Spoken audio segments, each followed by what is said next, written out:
अस्सलाम वालेकुम। Welcome to my channel class 9th mathematics. Unit number 8 हमने स्टार्ट किया हुआ है, उसका इंट्रोडक्शन हम पढ़ रहे हैं। आज हम देखेंगे हमारे पास थ्योरम, कंजेक्चर एंड एक्सियम्स क्या होता है। In the previous section we have explored mathematical statements and their corresponding proofs के प्रीवियस सेक्शन में हम पढ़ चुके हैं, इसके मैथमेटिकल स्टेटमेंट्स पढ़ चुके हैं और उनके रिलेटेड जो प्रूफ्स हैं वो हम स्टडी कर चुके हैं। We will now move to the more advanced concept known as theorem। अब थोड़ा उससे मज़ीद एडवांस हम चलते हैं और एक टर्म है थ्योरम, उसको हम स्टडी करते हैं कि थ्योरम क्या होता है। डेफिनेशन है, इसको मार्क भी कर लें और समझें। अ थ्योरम इज़ मैथमेटिकल स्टेटमेंट, ये हमारे पास एक मैथमेटिकल स्टेटमेंट है दैट हैज़ बीन प्रूव, जो ट्रू हो चुकी है, पहले से वो चीज़ जो है वो प्रूव है, based on previous non facts, जो पिछले हकाइक पर मबनी है कि पहले जो ऑलरेडी चीज़ें ट्रू है ना, उसको हम लेके चलते हैं और उसको आगे हम मतलब सॉल्यूशन वगैरह उसका करते हैं। जो चीज़ें पहले से प्रूफ हैं उसको हम क्या कहते हैं, थ्योरम कहते हैं। अब जैसे कि इसकी हम एग्जांपल्स कुछ देख लेते हैं। पहली एग्जांपल में देखें कि थ्योरम क्या होता है। The sum of the interior angles of a quadrilateral is 360 degree. अब थ्योरम क्या होता है कि हमने ऊपर देखे ना इस डेफिनेशन के, जो चीज़ें पहले से ट्रू हैं उसको वो लेके चलते हैं। अब ये हमें पता है कि क्वाड्रिलेटरल क्या होता है, हमारे पास ये जिसकी 4 साइड्स होती हैं और इसके इंटीरियर एंगल्स का सम हमारे पास क्या होता है, 360 डिग्री है। ये हम ऑलरेडी स्टडी किया हुआ है हमने, तो वही जो चीज़ ट्रू है उसको हम लेके चलेंगे तो वो हमारे पास क्या होता है, थ्योरम होता है। The fundamental theorem of arithmetic, कि अब हमारे पास फंडामेंटल थ्योरम अरिथमेटिक क्या होता है। Every integer greater than 1 can be uniquely expressed as the product of prime number up to the order of factors। हमारे पास कोई भी नंबर है, ठीक है, और वो 1 से बड़ा है, 1 से बड़ा वो 2, 3, 4, 5, 6, 7 कुछ भी नंबर वो हम ले सकते हैं। उस वो जो नंबर है ना, अब कोई सा भी नंबर दिया, फॉर एग्जांपल 2 दिया है। अब हमने उसके फैक्टर्स देखने हैं, किन दो नंबर्स को मल्टीप्लाई करें तो 2 बनता है, 1 को 2 से मल्टीप्लाई करें तो हमारे पास 2 बनता है। और 5 अगर हम लें, 5 6 लें, कोई सा भी हम नंबर ले लेना तो हमारे पास ये दो ऐसे नंबर्स जो प्राइम नंबर्स हैं उनका प्रोडक्ट लें तो हमारे पास वो नंबर आता है। तो ये हमारे पास क्या है कि वो 1 से बड़ा होना चाहिए, और उसको हम एक्सप्रेस कैसे करते हैं कि प्राइम नंबर्स का वो प्रोडक्ट होता है to the order of the factor, उसके जो फैक्टर्स होते हैं। फर्मेट्स लास्ट थ्योरम क्या होता है, there are no 3 positive integers, हमारे पास कोई ऐसे 3 पॉजिटिव इंटीजर्स नहीं हैं A B C which satisfies the equation A की पावर एन प्लस बी की पावर एन इक्वल सी की power N, where N belong to N. N क्या होता है, नेचुरल नंबर, और एंड एन ग्रेटर देन 2। अगर n ग्रेटर देन 2 है और वो नेचुरल नंबर्स में से हैं तो हमारे पास वो क्या है कि हमारे पास कोई ऐसी मतलब नहीं है, नो पॉजिटिव इंटीजर्स कि वो इसको सेटिस्फाई करे। अब हम इसकी ना एग्जांपल्स कुछ देख लेते हैं, मज़ीद इसको समझते हैं। One of the famous theorem, हमारे पास एक बहुत मशहूर थ्योरम है, was named after the 17th century French mathematician Pierre format.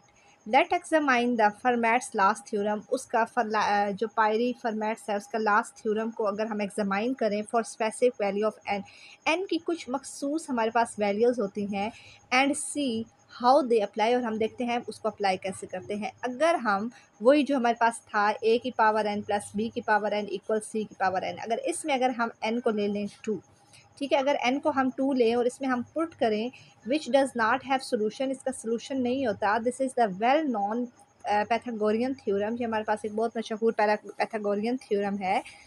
For instance 3, अगर इसको हम सॉल्व करें होल्ड्स ट्रू, बिकॉज अगर हम 3 का स्क्वायर करें 9, 4 का स्क्वायर करें 16 और वो इस 25 दोनों साइड बराबर आ गई, 25 इक्वल 25 आ गया, तो ये हमारे पास क्या है, ये ट्रू है।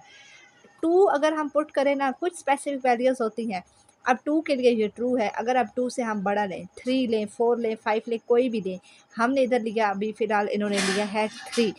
अगर जब आपने 3 लिया है तो इसमें क्या है, आफ्टर सेंचुरीज ऑफ सर्चिंग, ये लिखा हुआ है द स्टेटमेंट बिकम्स इस तरह बन जाएगी a की पावर 3 b की पावर 3 इक्वल c की power 3। After centuries of searching, बहुत सी सदियाँ सर्च करने के बाद, no such integer solution has been found, कोई ऐसा सोल्यूशन नहीं फाउंड हुआ।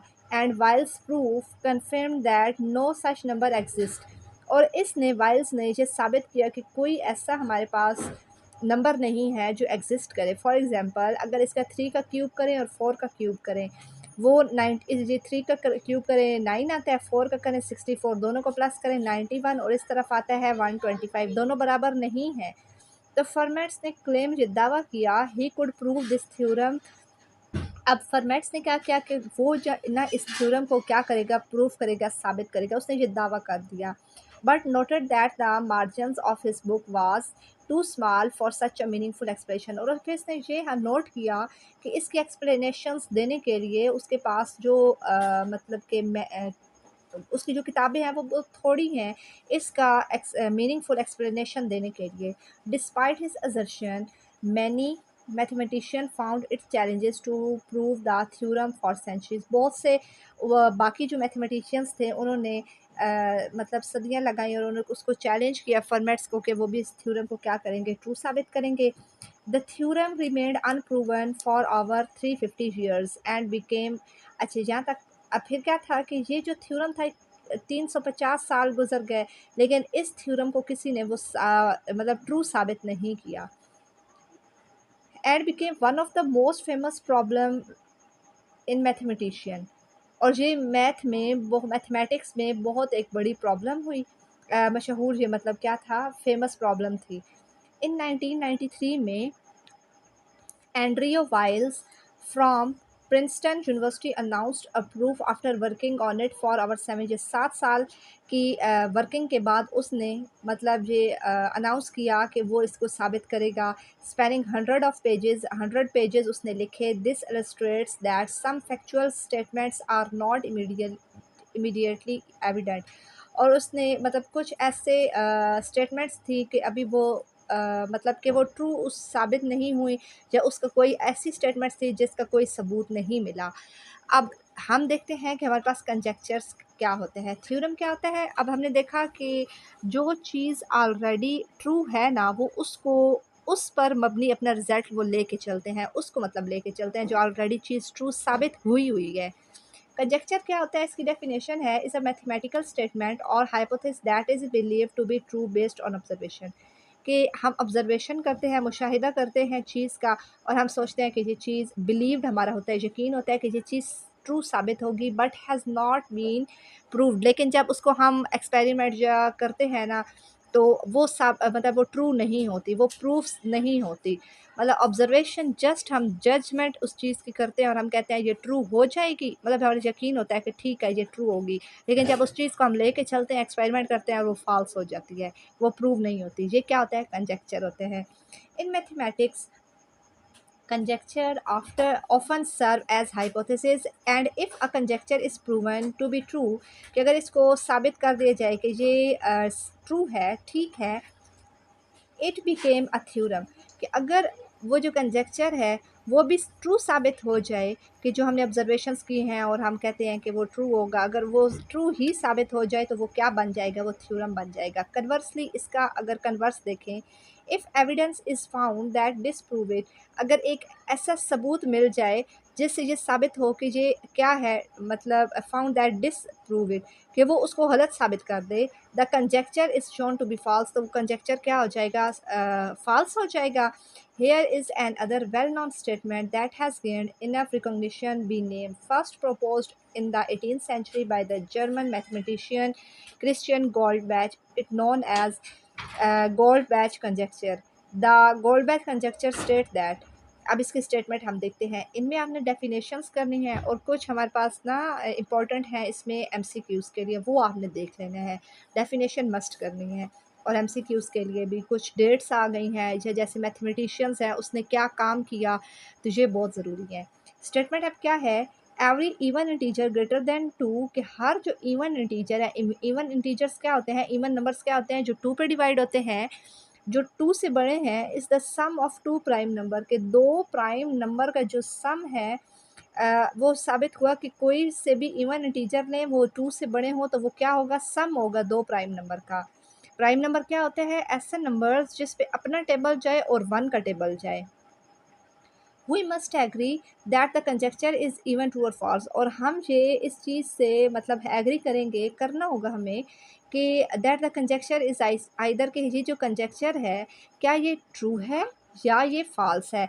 It appears to be true based on the empirical evidence, ये एम्पेरिकल एविडेंस की बिना पर ये ट्रू होगा। As many even integer greater than 2, बहुत से ऐसे इंटीजर्स हैं जो 2 से बड़े हैं, even integers can indeed to be written as sum of the 2 prime numbers. अब एग्जांपल देखते हैं, अगर एक है 4, 4 किन दो नंबर्स का सम होता है, 2 + 2। अब 2 भी इवन नंबर है, सॉरी प्राइम नंबर है, और ये भी 2 भी हमारे पास प्राइम नंबर है। दो प्राइम नंबर का सम अगर हम करें तो हमारे पास ये इवन इंटीजर आ गया।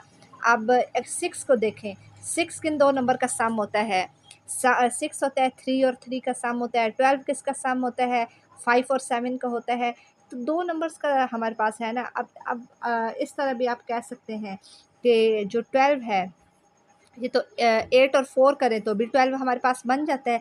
लेकिन इस तरह नहीं, हमने प्राइम नंबर्स देखने हैं कि जो 12 है किन दो प्राइम नंबर्स को प्लस करें तो हमारे पास ये बनता है। हमने इसकी कंजेक्चर वाली मतलब स्टेटमेंट लेके चल रहे हैं ना, ये हमारे पास जो इसकी स्टेटमेंट है इसको देखते हुए हमने एग्जांपल बतानी है अमंग अदर्स।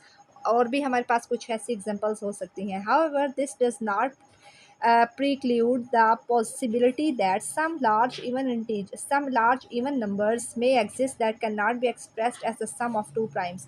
कि हमारे पास अगर बहुत बड़ा नंबर ले रहे हैं ना, तो हम वो एक्सप्रेस ही नहीं कर सकते कि क्या ये दो प्राइम नंबर्स का सम है कि नहीं। अगर हमारे पास आ जाए 2, 5, 7 और 6 आ जाए, तो हम क्या बता सकते हैं कि इन दो प्राइम नंबर का ये सम है? नहीं। छोटे नंबर्स का तो हम बता सकते हैं, लेकिन जब बड़े आ जाए ना, वो कॉम्प्लिकेटेड हो जाते हैं, उसको हम एक्सप्लेन नहीं कर सकते। फिर है हमारे पास the conjecture would be proven false, तो वो क्या हो जाता है, फॉल्स हो जाता है। If such a number is found, अगर ऐसा नंबर हम ढूंढ लें डिस्पाइट एक्सटेंसिव एफर्ट, बहुत ज़्यादा कोशिश करने के बाद अगर हम इसका मालूम कर लें कि किन दो प्राइम नंबर का सम है, the conjecture would B pose the problem of ये है सॉरी कि एक्सप्रेस्ड कि हम नहीं बता सकते कि दो नंबर्स का वो सम है, प्राइम नंबर्स उसके बन सकते हैं कि नहीं। तो ये है कि वो फिर क्या हो जाएगा, वो फॉल्स हो जाएगा।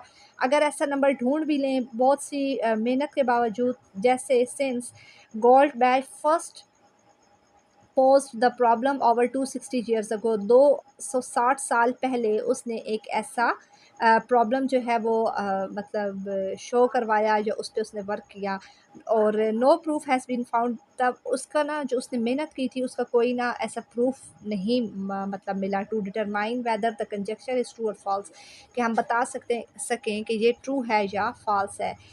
Nevertheless conjecture is a valid mathematical statement, ये एक वैलिड मैथमेटिकल स्टेटमेंट है, और it must be either true और फॉल्स, और मतलब या वो ट्रू होगी या वो फॉल्स होगी। फिर हम स्टडी कर लेते हैं कि हमारे पास एक्सियम्स क्या होता है। एक्सियम एक ऐसी मैथमेटिकल स्टेटमेंट है that we believe to be true without evidence, कि जिसको हमने हर सूरत मानना होता है कि वो ट्रू है, वो ठीक है, किसी सबूत के बगैर, और रिक्वायरिंग एनी प्रूफ, और हम ये भी नहीं कहेंगे कि कोई हमें सबूत दें कि हम माने कि ये चीज़ ठीक है कि नहीं। बस एक्सियम क्या है, वो चीज़ हमारे यकीन है कि वो ट्रू है। In other words, these statements are basic facts that form the starting point for further ideas and are based everyday experiences. Moreover, there is no evidence contradicting this statement. For example, the following are the statements of axiom. इसकी definition भी आप करें और फिर इसकी कुछ examples हम देखते हैं। Axiom: through a given point, infinitely many line can pass. एक point है, इसको अगेन मैं आपको समझाती हूँ। एक पॉइंट है, इनफाइनाइट होता है, लातादाद जो ख़त्म नहीं होती, बहुत सी लाइनें इसमें से पास हो जाएंगी। इस एक पॉइंट में से हम अनगिनत लाइंस पास करते हैं। यूक्लिड एक्सियम क्या होता है, एक स्ट्रेट लाइन होती है, can be drawn between two any points, ये एक पॉइंट और ये एक पॉइंट, इन दोनों पॉइंट के दरमियान एक लाइन, स्ट्रेट लाइन होती है। पियानो एक्सियम क्या होता है, every natural number has a successor which is also a natural number. Successor क्या होता है? अगला नंबर। अब 1 है ना, तो 1 का अगला नंबर क्या होगा? 2, 2 का अगला नंबर क्या होगा? 3, 3 का अगला नंबर 4, और ये सारे नंबर्स क्या होंगे? नेचुरल नंबर्स होंगे। नेचुरल नंबर क्या होते हैं? 1 से स्टार्ट होते हैं, वो चलते जाते हैं। Axioms of extensionality. Two sets are equal, दो सेट इक्वल होंगे if they have same elements, अगर उसके सेम एलिमेंट्स होंगे, जैसे कि 1 2 3, और इसमें भी क्या है? 3 2 1। ये इक्वल सेट्स हैं, इसमें 3 नंबर, इसमें 3 नंबर और सेम नंबर्स हैं, तो वो क्या होंगे? इक्वल होंगे। एक्सियम्स ऑफ पावर सेट क्या होता है? Any set has a set of all it's subsets. Subset क्या होते हैं? कि तमाम एलिमेंट्स जो ओरिजिनल सेट में बिलोंग करें, वो हमारे पास क्या होते हैं? कि वो सब सेट होता है उस ओरिजिनल सेट का। जैसे कि हमारे पास इसकी एग्जांपल देती हूँ, 1 2 3 ओरिजिनल सेट है, और इसके सब सेट अगर हम बनाएं, एक आ जाए 5, एक आ जाए 1, एक आ जाए 2, एक आ जाए 3। मैं थोड़े से बना रही हूँ, बाकी इसके पावर सेट आपको लेने आते हैं, छोटी क्लासेस में आपने पढ़ा है। तो ये तमाम जो ये वाले सेट्स हैं, जो एलिमेंट्स हैं, सेट्स हैं, ये इस सेट का, ये सब सेट हैं इस ओरिजिनल सेट के। Considering the above example we will find there is no need to be prove. और हमने ऊपर वाला एग्जाम्पल देखा है कि हमारे पास कोई मतलब ज़रूरत नहीं है प्रूफ की इन स्टेटमेंट्स की। For example our intuition recognize that infinitely many lines can pass through a point, कि एक पॉइंट में से बहुत सी लाइनें पास होती हैं, तो इसका कोई हमें प्रूफ की ज़रूरत नहीं है। Axioms are sometime refer to be to as postulate. Both axioms and postulate describe statement that are accepted as true without requiring. जो एक्सियम और postulates होते हैं, इसमें प्रूफ की ज़रूरत नहीं होती कि वो हमारे पास ट्रू होगा या क्या होगा, सबूत की ज़रूरत नहीं होती। फिर इसकी कुछ एग्जांपल्स हैं हमारे पास। अब इस एग्जांपल में क्या है कि हमने छोटी क्लासेस में पढ़ा है, ये चीज़ें हमने सारी देखी हैं, लेकिन साथ हमने क्या दे देना है? हमने बताना है कि इसमें क्या हो रहा है, इसमें क्या हो रहा है, कौन सी प्रॉपर्टी लग रही है। ये है ए ओवर बी प्लस सी ओवर डी। इसको हमने प्रूफ करना है इस साइड के, कि ये A D plus B C over B D कैसे है। तो लेफ़्ट साइड लेके चलते हैं, ए ओवर बी और सी ओवर डी। अब हमने क्या किया? ए और बी के साथ और सी और डी के साथ हमने 1 को मल्टीप्लाई करवा दिया, और 1 क्या होता है? मल्टीप्लिकेटिव आइडेंटिटी होता है, ये साथ लिख लिया है। अब देखें कि जब 1 को हमने मल्टीप्लाई करवाया, तो हमने इसमें,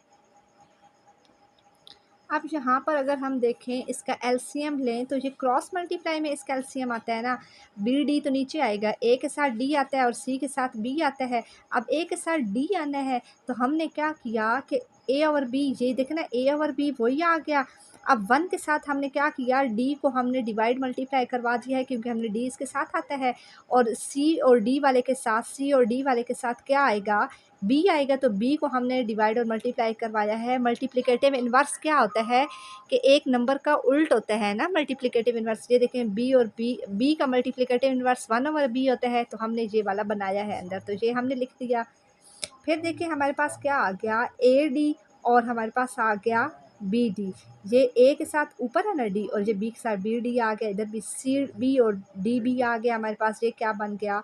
हमारे पास ये प्रॉपर्टी बन गई है, A multiply 1 over B equal A over B बन गई है। फिर हमने इसको मल्टीप्लाई करवा दिया, ए डी और B D plus C B over D B. तो ये हमारे पास रूल है ऑफ प्रोडक्शन ऑफ फ्रैक्शन, के 2 नंबर ऊपर हैं तो उसको मल्टीप्लाई कर देते हैं। और फिर नेक्स्ट है हमारे पास A D over B D है plus B C over B D है। तो ये हमारे पास ये, अब यहाँ पर एक चीज़ थी, यहाँ पर देखें सी बी है और इधर है डी बी है, तो इसकी जगह अगर हम चेंज करें तो कम्यूटेटिव लॉ हमारे पास क्या होता है? अब उधर हमारे पास क्या था? सी बी किसके बराबर होता है? बी सी के। तो ये हमारे पास कम्यूटेटिव लॉ है, वही हमने यहाँ पे लगाया। फिर इसमें से हमने ए डी और को साइड पे कर दिया और मल्टीप्लाई 1 ओवर, इसको मतलब इस साइड कर दें तो इसकी जगह 1 आ जाएगा, और बी डी आ गया plus B C multiply 1 over B D. तो ये वही जो पीछे प्रॉपर्टी हमने बताई है। फिर ए 1 ओवर बी डी दोनों में कॉमन है, ले लिया, A D plus B C distributive property है, और ये लेफ्ट साइड से हमारे पास राइट साइड से मल्टीप्लाई हो रहा है, तो AD+BC डिवाइडेड बाय BD, तो ये राइट साइड के बराबर आ गया। बस ये इसकी ना प्रॉपर्टीज़ जिस सीक्वेंस में हर सवाल में ये इसी तरह होनी है, ये आपने याद रख लेनी है कि पहले मल्टीप्लिकेटिव आइडेंटिटी हमने बनाना है, फिर इन्वर्स बनाना है, फिर ये प्रॉपर्टी लगाएंगे, फिर प्रोडक्शन वाली लगानी है, कम्यूटेटिव फिर बनाना है कि अगर वो सी पहले है और बी बाद में है तो हमने अल्फ़ाबेटिकली उसको अरेंज करना है, तो वो कम्यूटेटिव प्रॉपर्टी होती है। फिर उसकी ये प्रॉपर्टी और फिर डिस्ट्रीब्यूटिव और फिर एंड पे आंसर आ जाएगा। मतलब ये छोटी क्लासेस में हमने पढ़ा हुआ है, बस अब हर स्टेप के साथ अब इसकी एक्सप्लेनेशन हमने बता देनी है। लास्ट है हमारे पास इसका डिडक्टिव प्रूफ क्या होता है। एज डिस्कस्ड अर्लियर, पहले हम पढ़ चुके हैं कि deductive reasoning is a way of drawing conclusion from the premises believe to be true, कि जो चीज़ें पहले से ट्रू साबित हुई हुई हैं उसमें से हम कंक्लूजन निकालते हैं। If the premises are true, अगर वो प्रीमिसेस जो हैं वो ट्रू हैं, then the conclusion also be true, तो फिर वो जो कंक्लूजन होगा उसका रिजल्ट होगा वो भी ट्रू होगा। For example, all human beings need to be breathe to life, कि हर इंसान को ज़िंदा रहने के लिए सांस की ज़रूरत होती है। अहमद इज़ अ ह्यूमन, कि वो अहमद जो है एक इंसान है, therefore Ahmad is also breathing to be life, तो अहमद को ज़िंदा रहने के लिए सांस लेने की ज़रूरत है। और ठीक है, similarly, in mathematics, deductive proof is an algebraic expression is a technique to be shown validity of a mathematical statement. बस इसका आप यहाँ तक देख लें, इसकी ये अब आपके पास डेफिनेशन आ जाएगी यहाँ तक, ये इसकी डेफिनेशन आपने मार्क कर लेनी है। फिर इसमें भी आपके पास उसी तरह हर स्टेटमेंट को साथ में एक्सप्लेन किया हुआ है, तो ये आप स्टडी इसको कर लीजिएगा। फिर इंशाल्लाह नेक्स्ट लेक्चर में हम इसकी एक्सरसाइज 8 स्टार्ट करेंगे। उम्मीद करती हूँ यहाँ तक आपको अच्छे से समझ आ गई होगी। अगर आपको नहीं समझ आई तो कमेंट सेक्शन में लाजमी पूछें, कोई कन्फ्यूजन है, ताकि साथ साथ चीज़ें आपकी क्लियर हों। वीडियो अच्छी लगी है, वीडियो को लाइक करें, चैनल को सब्सक्राइब करें, ताकि हर आने वाली न्यू वीडियो आप तक पहुँच सके। Thank you.